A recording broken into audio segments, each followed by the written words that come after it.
Let me start and speak and share about a young girl called Jane Eyre.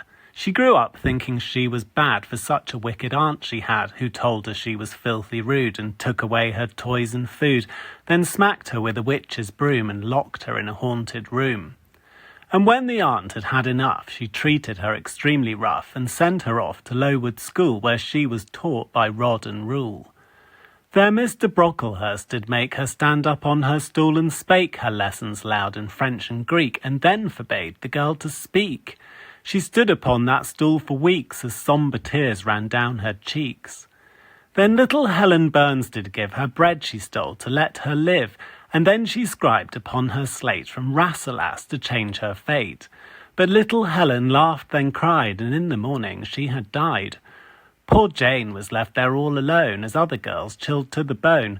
Most of the girls did sadly die, but not our Jane. Oh, she did try to live and learn, and she did this. But surely life it had more bliss. If only happiness could reach her, perhaps she would become a teacher. So this she did, and years did pass, until one day it came at last, a notice in the post no less, an advert for a governess. So off she went, away from all, and ended up at Thornfield Hall, where she was welcomed gay and sprightly by Mrs. Fairfax in her nightie, who said, "My dear, you've come away, your bedchamber's along this way." And down a spooky corridor with candles and a flagstone floor did Jane reside and cry at night, but haunting sounds gave her a fright.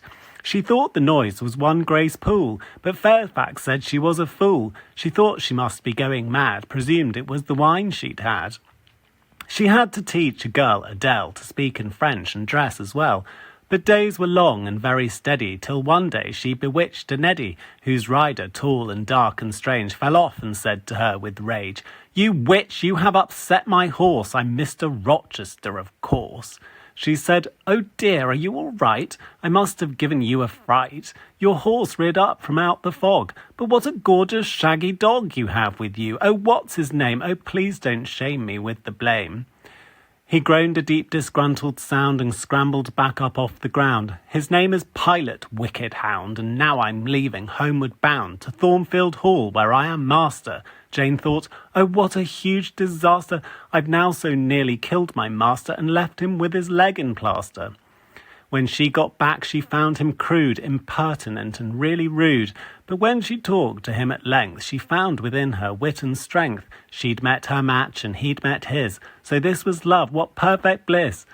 But Jane was just a simple lass, and he was vulgar, rich, and crass. He used a girl, they called her Blanche, to make Jane cry, her love enhance.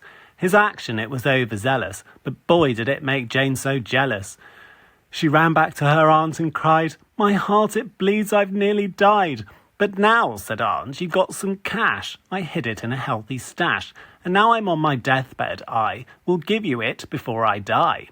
So Jane went back and said, "OK, if you behave, then I will stay." And Rochester swore on his life and asked our Jane to be his wife. Up to the altar she was carried, but then found out that he was married. And there she was, all shocked and static, with ex-wife locked up in the attic. The mad old wife was still alive, and Jane ran off and cried and cried. She nearly died upon the moor, but some nice chap did her adore. He scooped her up and made her see that she'd survived the misery. But Jane did long for Thornfield Hall, and in a dream she heard him call. She bolted fast back down the hill, but all was deathly quiet still.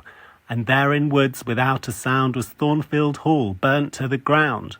The mad old wife had burnt it down, broke from her nurse and tore her gown.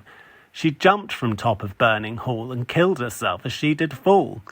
Poor Rochester gave Jane a fright, he'd gone quite blind and lost his sight. But Jane did love him through and through, and love for him just grew and grew. The end turned out not quite so grim, for reader, she did marry him.